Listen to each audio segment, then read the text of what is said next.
Next up, you know her as the pilot of the USS Enterprise. She flies the ship. She does. And she also has amazing hair. Ladies and gentlemen, Melissa Navia.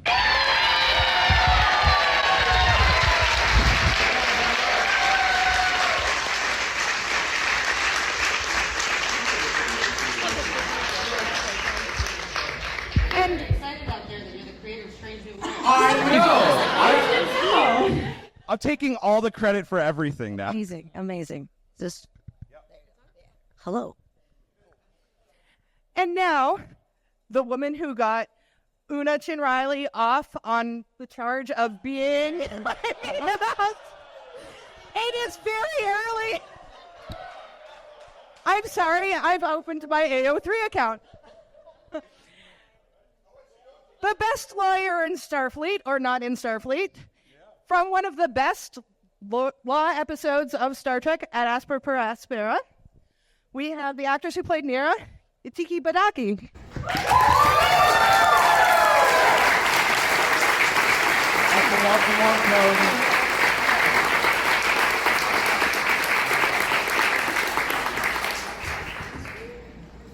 All right. You're up, MC. You're starting this thing. I am starting this. As I said, I just completely blanked on the episode name. I just said it. Get on my shirt. And Astra Per Aspera is one of the best courtroom episodes of Star Trek, and which is saying a lot because Measure of a Man is a fantastic episode. But Yetide, how did it feel to be in Strange New Worlds' first courtroom episode? Well, first off, hey y'all, good morning. How you doing?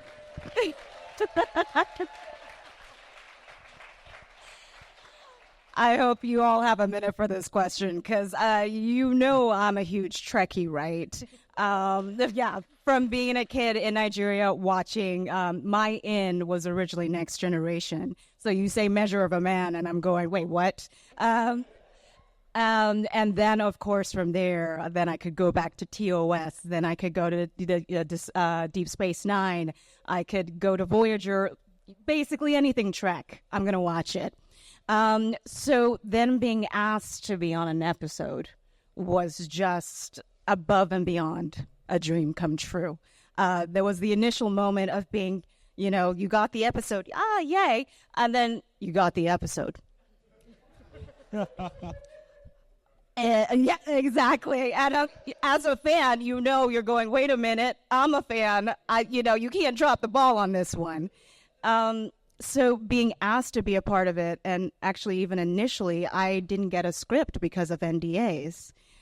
So they just said, hey, it's Neera Ketoul. She's a civil rights lawyer in space. And but Orly Sidowitz, the casting director, said, you're going to love this. And of course, she was absolutely right. So getting to be a part of the Star Trek world in general has been, like I said, a dream come true. Getting to do at Astra Per Aspera was above and beyond. Basically, all the ideals I'd ever loved about Star Trek encapsulated in this space. Getting to speak to the things that I think is so important about Star Trek.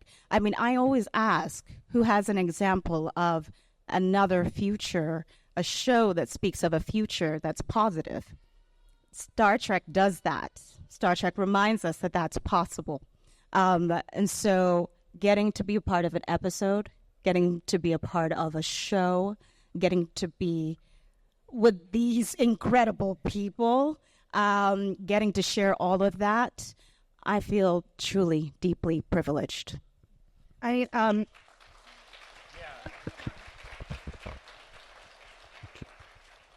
Star Trek has obviously covered race, civil rights so many times, and they still found a very fresh spin on it. So it was a wonderful episode.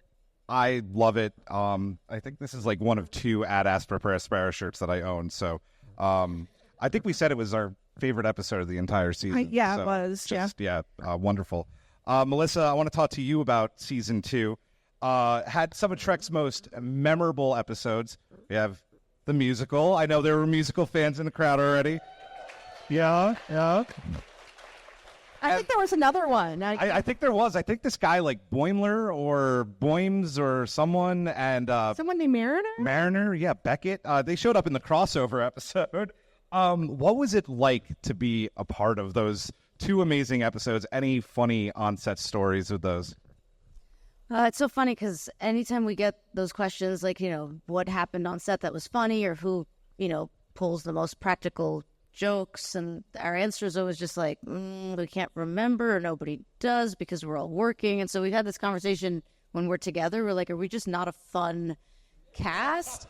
But we are. We're all very hardworking, which I think you can tell from the episodes, because when we are tasked with a challenge, which is a musical in space, a Star Trek musical, or a crossover animated episode, we rise to the challenge. And I say it in every interview, every panel I've done, that my cast is exemplary. I'm in awe of them, and I'm happy to be in their company. In terms of Yetide being with us, I'll never forget the cast read that we had together, where it was like, we have cast reads for every episode, but ours stood out because I felt like your performance in that cast read made us all rise to the occasion of that table read. And I remember that. It was still when we were doing it over Zoom. and then when we actually performed the episode, and then when it came out, it was clear that you are a part of the family. So with every episode we've done, I mean, I'm trying to think, like, what are the most fun things about those episodes? The crossover, it was great to have Jack and Tawny with us. It was very cool because they come from they come from many worlds, but in terms of Lower Decks, like doing animation and doing voiceover, they came with like an improv sensibility, which allowed us to open up a bit more. Boimler has that line on the bridge when he turns to Ortegas and he goes, "War hero." That was not scripted. That was improvised. And so when it happened, I was just like, yes, backstory. And he took that just from knowing that Ortegas, is also a soldier. But now we have that level of, wow, it's not just a soldier, but it is, impressive, very, very impressive soldier. So I'm trying to think of just like funny things. I don't know. It was just, I legitimately have fun doing every episode. And we told the story yesterday about how like we're all in a WhatsApp. And as I said yesterday, if you were in that panel, my voice is gone because we just wrapped season 3. So that'll give you a little hint as to what's to come. But a lot of screaming. Yes, is that what somebody said? I like it. A lot of screaming. But, we have a WhatsApp where we all, connect. And, sometimes we're just like, who wants to hang out? And, sometimes one of us will respond or all of us will respond. But that's how much we like each other, that we're very brave to be like, we want to hang out with each of us. And on set, it's the same way. Like, it's just a blast all the time. The musical episode, the question that's always asked is, was everybody excited about it? And I'm just like, yeah, for the most part, absolutely. And many of us have a musical theater background, a singing background. But we rehearsed 24/7. Like when we were promoting that season, I kept thinking to myself every time I felt like Rebecca and Anston were promoting the episode, or the season rather, they were just like, we were rehearsing on weekends. We can't say what we were doing, but we were rehearsing on weekends. And I'm like, what are you doing? And everybody's like, musical episode. And I was like, the secret was out. So yes, I mean, I don't know. I just had a blast at all of them. Like anytime someone's just like, can you tell us like the best part of that episode? I'm like, that at this point, since we filmed season 3, is like in my mind, it's so back there. I'm like, I want to tell you so many things about season 3, but I can't. I don't want to ask you any questions because I'm sure there are like Paramount snipers in here ready to just. Well, when I got on here, you're like creator of Strange New Worlds, and I'm like, they're already here. I am never ever gonna live that down. I just want to follow up on that because from just hearing from a bunch of different actors, especially with the crossover, it's always, and especially with Discovery as well, it's always hinted at that Jonathan Frakes brings a really unique energy to his directing style and just being on set with you guys. So I wonder how that was as well. Absolutely. Jonathan Frakes also directed one of our season 3 episodes, which I believe something has been released about that. Hollywood Murder Mystery. See, even that, like I wouldn't have told you guys that. Like that's a secret. Like when they tell me don't say anything, I say nothing. And then like I open up and I'm like, who said that? But apparently that was allowed. So yes, so we can say that. But it is an incredible episode. And he brings this energy that I aspire to bring to all of my life, which is on the one hand, like, I grew up on The Next Generation as well. And, so I remember the first time being on the bridge and he was there. He was voicing an actor that we did not have on set at the time, somebody who was going to be on the view screen. And he was voicing that actor. I remember sitting at the helm and looking down at my lines. We were blocking the scene and hearing his voice, hearing Riker and being at the helm on the bridge. And I'm like, this is not real. But it is. And he just brings this great joy and this expertise as an actor, as a director, as Star Trek royalty, as, somebody who's a consummate professional, and also just a really great guy. Like, he's fun to be around, like, in this season 3, because that is the one that is currently in my mind. Like, I remember every day he was walking around, even in prep, right? Even in prep going into the episode. It felt like he was like a politician, like he was surrounded by his people, his entourage, his people being our crew, but everybody was with him, and he would show up, we would discuss things, and then he would be off to the next stage, to the next meeting, to the next thing. But every day it was just this excitement and this energy, which we have anyway, because we really enjoy shooting the show, and the cast and crew are phenomenal. And I hear all sorts of stories from different sets, but I'm like, I don't know, maybe I'm oblivious, but that is not our set. Our set really is just wonderful to work with. But no, Jonathan Frakes to me is like Star Trek. And he did a funny thing this past season in this episode that we can't speak about except for what you just said. That's it. Those 2 words. We were on the bridge and a scene was happening, and what I love about our crew is that we take everything very seriously. We also have fun while we're doing it, but when things happen on the bridge where sometimes a line is like, we're like, well, I wouldn't necessarily, my character wouldn't say that line, or that would be something that she would say, or we're being hit by something and we have to do, the bridge shake, and so we have questions. We're always like, is it directional, non-directional? What is the speed, the velocity? What's happening? Where is it coming from? Where did it come from? And so it was like a domino effect. We were all asking questions about this particular scene. And at one point, Frakes is like, am I being punked? What's happening? And I was like, what are you talking about? You of all people should understand that this is serious. And then like a line that we were going to change, like turned back. And we were like, we kind of all figured out where we were. But yeah, he just is wonderful to have on set, and to kind of be friends and hang out with actors from the Next Generation crew is very surreal. But they're human beings just like us, and yeah. So Frakes is wonderful, and you guys are going to absolutely love the episode, which I will tell you nothing about except those 3 words. I've heard Ortegas being thrown around this. Ortegas. Oh, someone said that a fan is really looking forward to Ortegas. Ortegas. Oh, cool. I'm also looking forward to that. Down, yeah. I'll let the writers know about that one. Whenever you guys tell me ideas, I share them. I share all your ideas. So, Yetide, I want to get back to Astra Per Aspera a little bit, because after the episode, there definitely, even though there was kind of this like initial awkwardness between you and Una in the episode, it still seems like after everything at the end, there's unfinished business between Neera and Una. And I want to ask you, was it implied that there was like a romantic relationship there, or was it just a friendship that went through some really hard times? And to add another layer to that, would you be excited to follow that up in another episode on Strange New Worlds? Okay, first of all, you're speaking to a geek, so you say you say unfinished business. I'm thinking Battlestar Galactica. My heart right now. Julian just fell in love. Okay, but no, I'm gonna stay on task. I'm gonna focus. We could do a Battlestar panel. That's fine with me too. Listen. Everybody knows how much I love the world. I mean, can we just take a moment also to gush about Rebecca Romijn? I mean,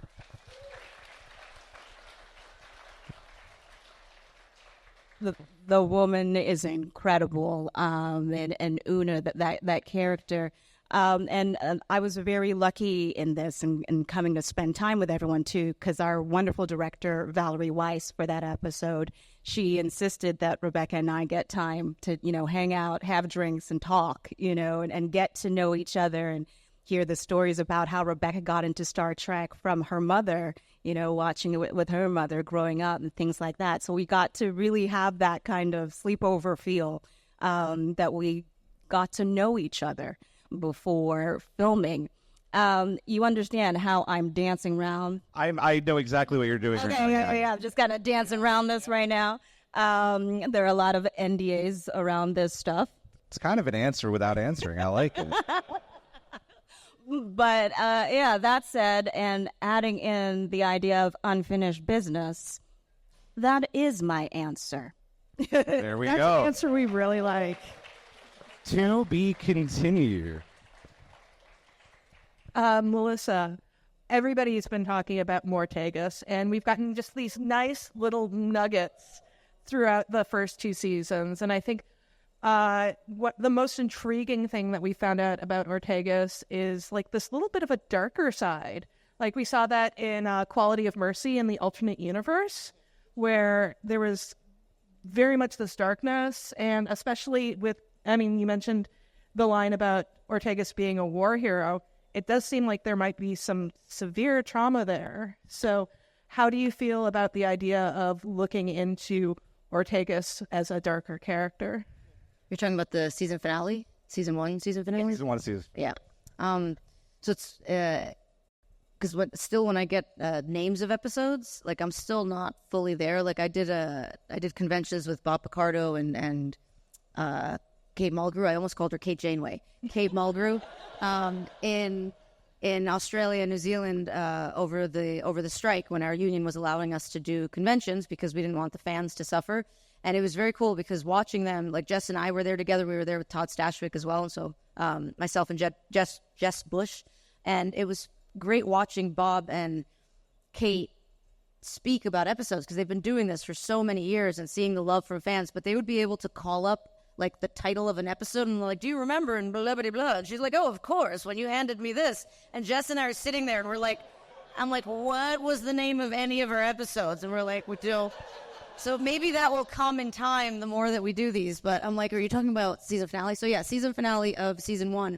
I remember going into that episode, Chris Fisher, one of our amazing producing directors, he said to me, he sat me down, he directed that episode, and he said, we all love Ortegas. He's like, everybody loves Ortegas. Ortegas is the crew member who anybody on the ship can go and have a drink with. She rolls with everybody, and that is how I have been playing her. That's the backstory that I've been given, that I've discussed with showrunners, and also understanding her full history as a soldier, as a pilot, and things as well that we have not yet touched on, or at least you guys haven't yet seen.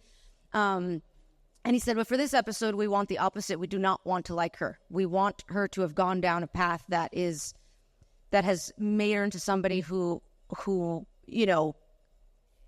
is darker and is a little bit, there's something there that's clearly been scarred. And so I went full in with that. And so sometimes, hearing from fans who saw the episode and they were just like, she was not, likable. I'm like, yeah, boom, that was the point. And it was an alternate universe, right? So it was an ending that should not have happened because they played with time in a way that they shouldn't have. And there was this idea of like, terrible things happen and we wish they didn't happen. But things happen for a reason, you could say. I do believe that. And so in that episode, Pike is grappling with, if he can change the future because he knows that something is going to happen in the future, which he's not going to like, his life is going to change dramatically. If we can change it, should we? And the answer is that we shouldn't. And so what I took in crafting Ortegas in that episode was this backstory as a soldier and somebody who has lost people, and not just lost people, but in battle, and they have been killed, and their enemies or their opponents were able to do that with impunity, right? There was no retribution. And she took that and it reflected that back in an angry way, but also in a way that I feel too is, you saw in those moments of being like, we obviously know it's the Romulans, and why can't anybody say that it's the Romulans? And one of the things as an actor when you're playing a character is you really can't judge that character, because as soon as you start to judge them, then you've lost, right? You have to really put yourself in the shoes of what they're experiencing, what they're saying, and why they're saying it. So as I as I worked on that episode, I wanted to understand why has she kind of gone down this angrier path, and it was uncomfortable. It was even watching the episode back, like when her and Pike yell at each other. Like, one of the best parts about being on the bridge is the rapport between Pike and Ortegas. You know, like, we're besties. Like, and so seeing that was just like, it was, you know, a little disturbing. But that's what they asked for, so that's what we gave them. And that was, you know, the episode to me is just one of my favorite in terms of everything. How it was directed, how it was shot, how we performed it. But that backstory as a war hero, going then into season 2, when we got to touch more on her backstory as a soldier, which after season 1, when so many of you awesome people were just like, we love Ortegas, we want more of her. And I'm like, but there is so much more, and it's all layered, and it's all there, but it'll come out. Just a little bit of patience. We got to play more with that in season 2. And so I took it more as she has gone through all those things, but she has dealt with it in a different way. She's dealt with the trauma in a different way. And she's, she's used it in a way to go forth in a more positive way, in a way that she understands that there's darkness, there's grief, there's death, things end. But in the moment, you have to do what is asked of you. And you see that in how her crew treats her and how she treats her crew. And that comes out, I try anyway, to make sure that comes out with her in every episode. But yeah, I don't even remember what you asked now, but that was my answer. I think that was you did a very good job. That was a great answer to the question. I think we're going to do one more question before we open it up to all of you lovely people. Yetide, we were just talking about, you know, episode types and Hollywood murder mysteries and things like that. Kind of hinted maybe that something's coming up, but theoretically, if you were to be on another episode of Strange New Worlds or another Star Trek series, doesn't have to be Strange New Worlds, is there a specific kind of episode type that you would like to do? Is there an action star like deep inside? It's not even that deep. Like, the action stuff, it's just right on the surface, just waiting. I mean, that's an incredible question. Thank you for throwing that over. Very much enjoyed the legal side, which even some people said, you know, are you going to do legal Trek, Star Trek? Love that. Love that. Star Trek legal. But there's also, yeah, you mentioned the action side. I always joke about grad school and, you know, getting certified in single sword and dagger, and I never get to use it. If there was a Trek that had me, you know, sword fighting, I would not be mad at that. But basically the real answer, asking me, anything Trek. A very good answer. A great answer. A great answer. And if I may, I am arguing that I feel that we should see Ortega's sword fight again, so that Always. I think we could do one more. I really want to see Ortegas with a Lurpa. I do too. There's a whole backstory there that we have to dig deep. Short treks. We need to bring back short treks. Yes, bring back short treks. Everybody wants more short treks. Yeah, seriously. So I think we'll have one more question, and then we'll get to some audience questions, because I know people have things they want to ask. No. Nobody has anything on their minds. Melissa, there's so many interesting characters on Strange New Worlds, and you mentioned Ortegas is friends with everybody. Is there any particular character that you would love to have Ortegas have like a really meaty story with?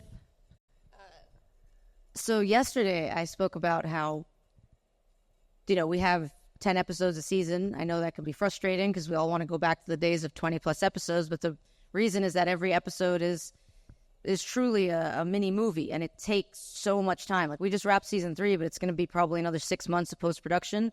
Don't quote me on that, but about that. And so the fact that we have this really great ensemble cast of, you know, eight of us, and now with Scotty as well, with Martin Quinn, there's 9 of us. It's really difficult to tell all those stories in 10 episodes. But our writers do an amazing job of it, right? From the get-go, from the season premiere, all we heard from fans was like, we feel like we know this crew, like we've lived with them, like we know what they're like, we know what they, what they get up to in their downtime and also at work. And so to do that is not an easy feat. But then what happens is sometimes you get characters that fans fall in love with, but you don't get enough backstory.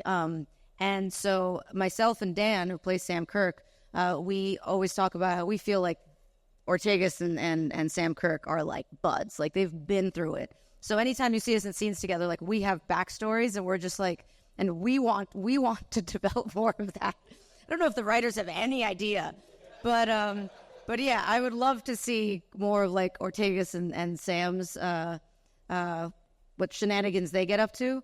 And then in terms of like the main cast, I don't know. I love every time Ortegas gets to have scenes with Chapel and Dr. Mbenga, because they're few and far in between. And who else? I don't know. Everyone I feel like I've had. See, I'm doing that thing again where I'm thinking, but it's season 3 episodes, and you guys don't know what I'm thinking about. So I'll just say season 3. Let's see what's gonna happen. Sounds good. Well, I should have a phone and not a notebook. Who wants to come up and ask some questions? Let's do some Q&A. No, come on up to this gentleman right here. He'll have a microphone for you, and we'll answer some Q&A questions from the audience. Hi. When you do an episode like at Astra Per Aspera, do you know at the time you're making it that it's going to be a classic, or do you wait to see the finished version and you see what the reaction from the audience is? Or do you know when you read the script, this is going to be ranked up there as one of the best things we've done? Oh, wow. I mean, even just hearing that right now, it gets my heart pumping. I know reading it, the incredible script by Dana Horgan, that I just went, I mean, this is stunning. This is just stunning work. We mentioned our director, Valerie Weiss, coming in, discussing it. We all knew there was something in there that resonated deeply for so many of us on very deeply personal and specific levels. To answer your question, I knew I loved it. I knew I wanted to be a part of this world. I knew I wanted to tell this story, but the reaction from all of you has been above and beyond anything I could have dreamed. Yeah, and for us too, we were filming that episode, and we were filming, all those season 2 episodes. Season 1 was coming out, so it was interesting for us because while we were filming season 1, nobody had seen anything. We just knew that there was a lot of pressure on this show to perform, and we knew that the fans were really looking forward to it. They had asked for it. But while we were shooting season 1 and reading the scripts, I'm reading them going, this is amazing. This is great. Look at Ortegas. This is awesome. But then I'm like, is this all in my head? So it always, you just don't know because there's so many pieces that have to come together until you guys are watching it. And then we know, that's the beautiful thing about filmmaking and television making, where it's such a collaborative effort. And I always say that the audience, the fans are the second half of what we do, the franchise, really. We exist because of you guys. So while we're shooting anything, I get that question a lot. Did you know it was going to be, this iconic phrase, this line that you said? Did you know that this episode? And I was like, and again, it just goes back to the work of it. When we announced that season 4 is already renewed, right? While we were shooting season 3.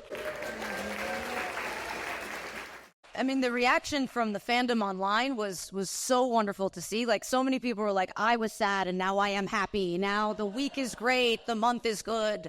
But then on set, I remember the next day, everyone's kind of congratulating each other. And I was with Ethan, and Ethan's like, I'm working. I'm working so hard that it's not quite, I'm not processing it yet.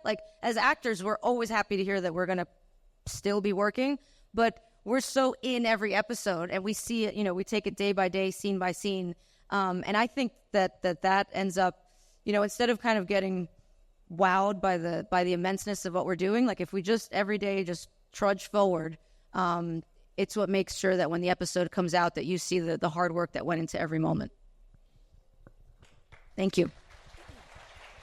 My question's about the fairy tale episode, and I was just wondering, what was challenging about that? Was it easier since you've been playing this character for so long? Now it's a different version of it, more exaggerated and stuff like that. Was it challenging? And also, did you envy anybody else? They're a different kind of character. I kind of wish I was more Pike character was slimy and stuff like that, or what was that episode like to you? Totally. Well, I'll do the last question first. I envied nobody because I was a sword fighting knight in space. Yeah. And so I was just like, I win. But the fairy tale episode in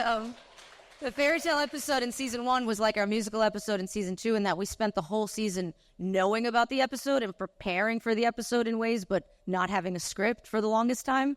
And I always thank like our wardrobe department, because so often they get, they have pictures ahead of time. To all the artists out there, like, you're a huge part of what we do, because we first see it drawn out for us, and that's what helps us create the character. So I remember, like, early on in season 1, seeing a drawing of Sir Adia, and I was just like, what is happening? I said, this is, how have I booked this role on this show, and yet they're somehow allowing me to play so many of my dream roles that I feel like I've been fighting to play all my career. And here is this awesomeness. And then what happened was, when I found out about that, I reached out to a cast coordinator helped me reach out to the stunt team. And so I started practicing sword fighting early on.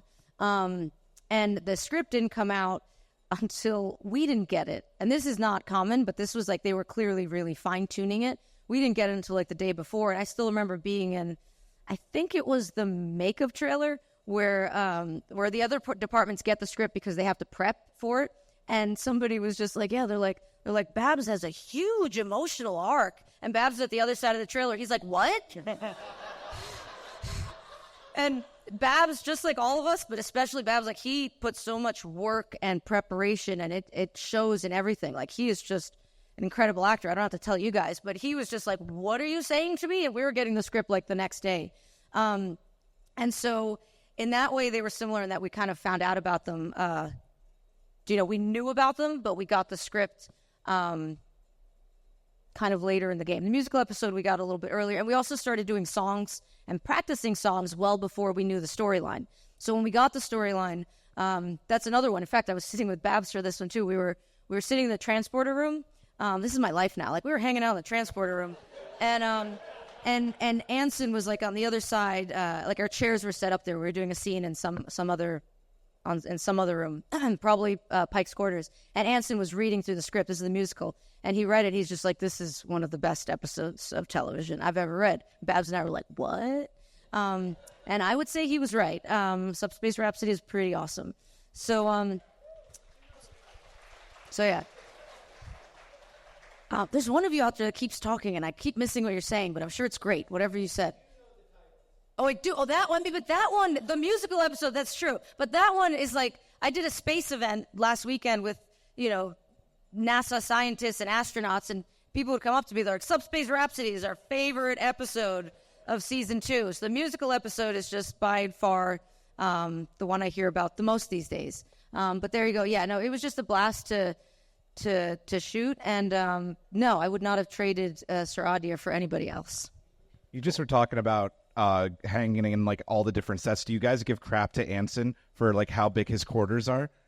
No, well, we always talk about how it's so interesting that we see his bed all the time. Like, it's such like a weird kind of bachelor pad, but also like, then you have the fire pit that we're always being reminded not to get burnt on. But it's so interesting. And I would say, we were there a couple of weeks ago, and I was just like, if only you had a partition that closed. And so I had ideas, but set design didn't really care for my ideas about how it should close. Next question. Hello. Melissa? So my question is, season 2 saw the return of Montgomery Scott. So I'm wondering, what OG Star Trek characters are you guys hoping to see next season or in future seasons? It's a tricky question. You have to come by my table later because I want to see that exoplanet map again. I was trying to tell someone about it last night, and I butchered it, but I was like, there's exoplanets, and it's a whole thing, and he gave me a code name to look it up, so we have to talk. But other characters that I want to see. I don't know, it's tricky because, right, we just shot season 3. I don't know. I would think I would just answer that question with saying how fantastic Martin Quinn is as Scotty. I just think they just nailed it with him, and we got to work with him. That I can say, right? Yeah, everybody knows that he's with us now in season 3.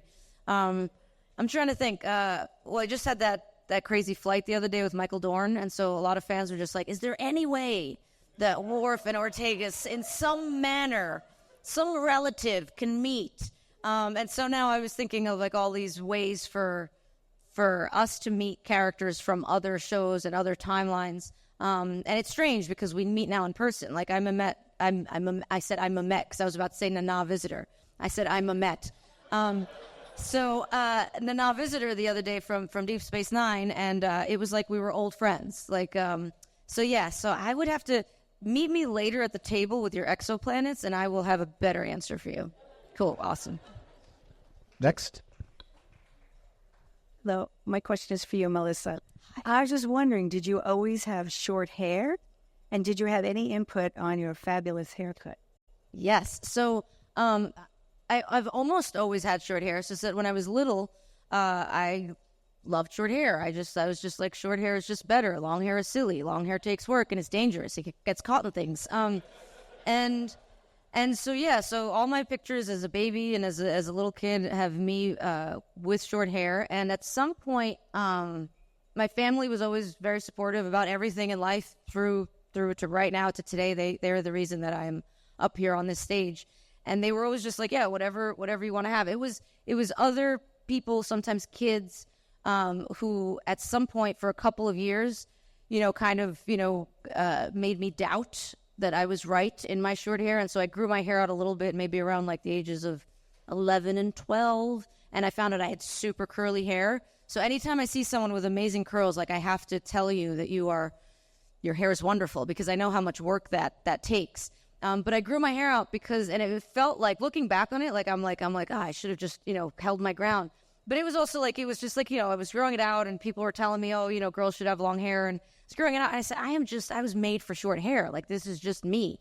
And yesterday, somebody was asking me on the panel, if I'm a writer, what do I write? And so there's an essay out there called Girl with Short Hair, and you can look it up, and it tells you a little bit about my story. But then now as an adult, and definitely throughout all of my professional acting career, so I've been acting since I was a kid, but in the last 15 years, I've been short hair, go big or go home, go short hair or go home, I say. In terms of this show, I get that question all the time. So about 3 months before I booked Ortegas, I actually kind of asked my hairstylist to give me this haircut. And there's a picture of it on my Instagram. If you go, it's about 3 months prior to when I booked this show. And at the time, I had a rep who was concerned that it was going to make me very specific in terms of, he couldn't send me out to audition for multiple things. But my argument was just like, well, I am specific. Like, it's taken me so long to kind of get this perfect role because casting directors for so long have been like, we don't know what to do with you. And I'm like, good. I've never made it easy for anybody. I'm like, I'm not gonna conform to what anybody thinks I should feel or look like. And then when I booked this role, I remember producers sending our hair department ideas that they had, and they were in this vein. But because of my own hair texture and my hair color, and also, what I like, we created this cut. And I remember it was my late partner who I first asked for his opinion, and he was just like, yeah, he's like, so that's the action figure right there. He's just like, and he was right, like T-shirts. I mean, he saw all of this. And then I remember going into the hair trailer, and the first person from the cast I met was Ethan Peck. And he was like, hello, how's it going? And I'm like, what do you think of my hair? And I showed him pictures, and he was like, yeah, that. So this was absolutely my decision, but I love that our showrunners had kind of already thought of it. And for me, too, it's been great, right? Because I feel like all of my life has been leading to this amazing show and this fantastic fandom. And I feel like, being able to tell kids who, and especially little girls like myself back in the day who want short hair, I'm like, you can do it. And over the summer, I got a lot of parents sending me pictures of their daughters going to space camp with the Ortegas haircut. And so for me, that's job well done. So thank you.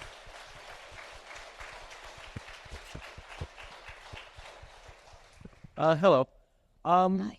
Yesterday you were talking about how you've had to deal with roles as soldiers and other things, and how in like one of the scenes in the last season you were dealing with like blood and guts hanging from the walls. Have you ever dealt with subject matter or character emotion that you had to take like a beat to process? And how do you kind of divest yourself of that emotion after the fact? Yeah, oh, that's a great question. Do you want to take it first? Oh, Are you sure? oh no, you go ahead. Yeah, I take my work very seriously. We talked about this yesterday where everyone's just like, are you having a blast on set? And whenever anyone's on set, especially when I do stunt work and the stunt team is always wonderful, they're like, have fun. And I'm like, no fun, work, fun later. And so that goes to anything. And when it's kind of a dark, a dark place you have to go to, it can be very difficult. And some actors have difficulty, going to that place and then coming back. I don't. I will get into it fully, and there's definitely things in season 3, which we will not speak of, where come back in about a year when we do this again, and we can talk.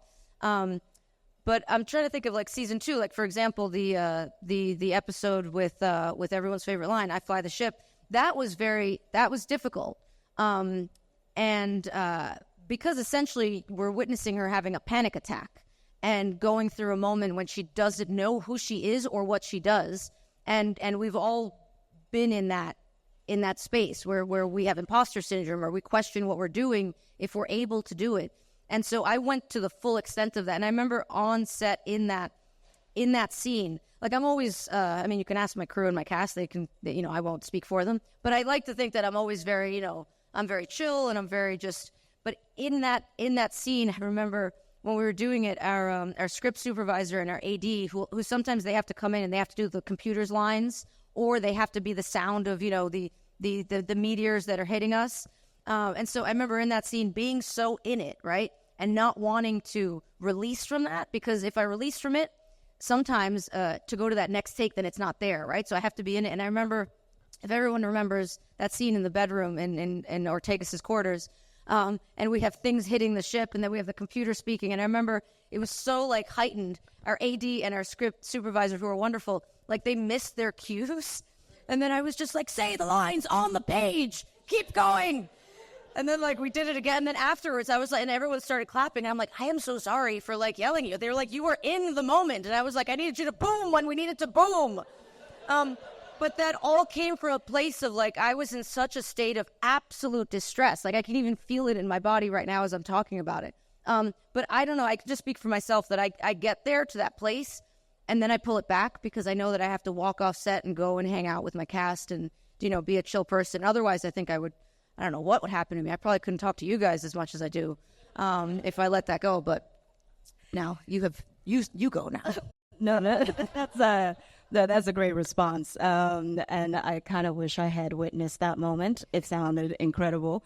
But yeah, I think for me it was witnessing a lot of incredible actors do their thing. I mean, one of my first roles was in Lost way back. Now I'm aging myself. And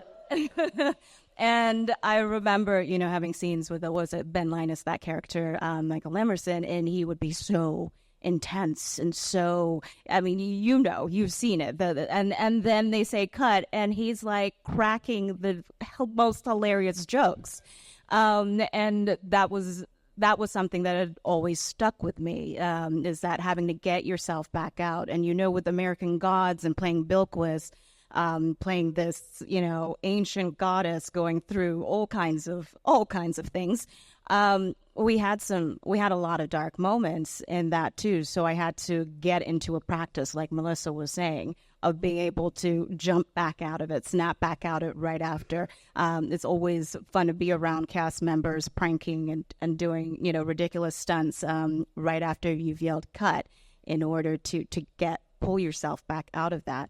And I keep on referring to Valerie Weiss, the director, for this episode, because Rebecca and I did definitely go into quite a few spaces with that. But she always made sure that there was a lighter feel once we were done with these moments. I mean, she got us all in onesies, pajamas. I know it's hard to... She's directing an episode of season 3. And everyone was in onesies. I don't have a onesie. One day I tried to come into I would sweatpants and a hoodie. I tried to be a onesie, but yeah, she loves her onesies. But it helps because you've had this moment. It's deep, it's dark, it's serious, and then you look up and everyone's smiling at you in onesies. Kind of. And I'll say, if I can add to that, to get to a place like that, I've heard stories of, we've all heard crazy stories from sets where things were, to get to this incredible performance. It got really dark, but it was not in a good way. Like everybody was. I feel like it's really important to be surrounded by a crew and a creative team that are always there afterward to be like your rock, essentially. Like it's really great to be able to go to this dark place, but everybody's still wonderful with you. Like I have not had an experience throughout my career, but especially on the show, of anyone being toxic in that way, where in order to get a performance from us. And I don't feel like it's necessary. So when I hear from people that, oh, you know, so-and-so had to be that way, like a director or an actor or somebody, in order to get to that, I'm like, I don't know. I don't think so. Because I feel like you can be surrounded by love and support and still get an incredible, dramatic, dark performance. Thank you. I think we have time for one more question. Oh, pressure. Wow. Okay. So, on a lighthearted note, if you could be any alien in Star Trek with makeup, without makeup, which one would it be? You can have, I mean, you can do whatever you want, but you could have like more than one answer. Vulcan, because I have the eyebrows for it.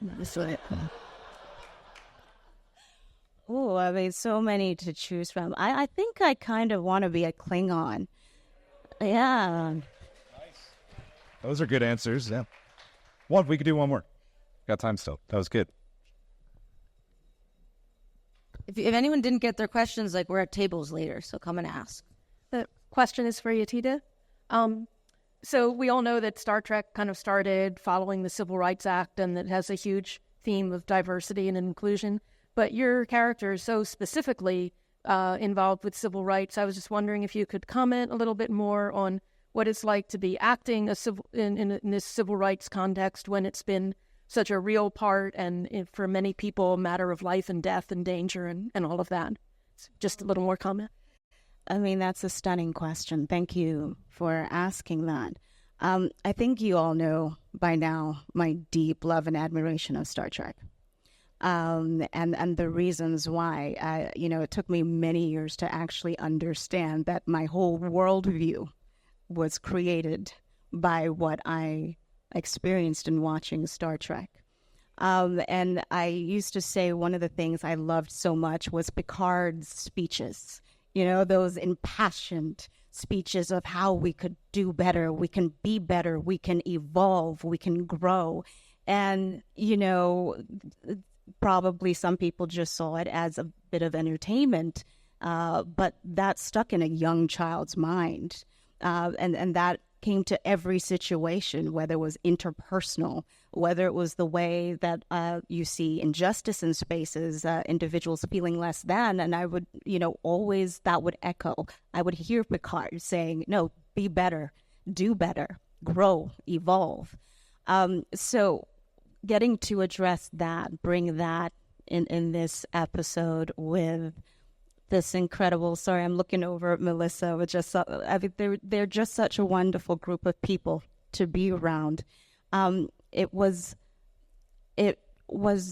deeply important to be able to bring that idea to what was already brought in Dana Horgan's script. It was deeply important to get back to that Trek message of we can be better, we can do better, and we are ultimately better even taking on that question.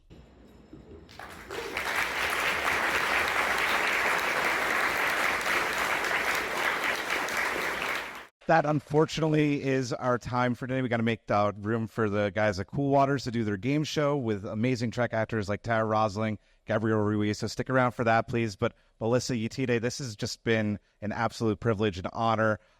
We can't wait to see what Season 3 has to offer. So everybody, a huge round of applause for Melissa Yetide, please.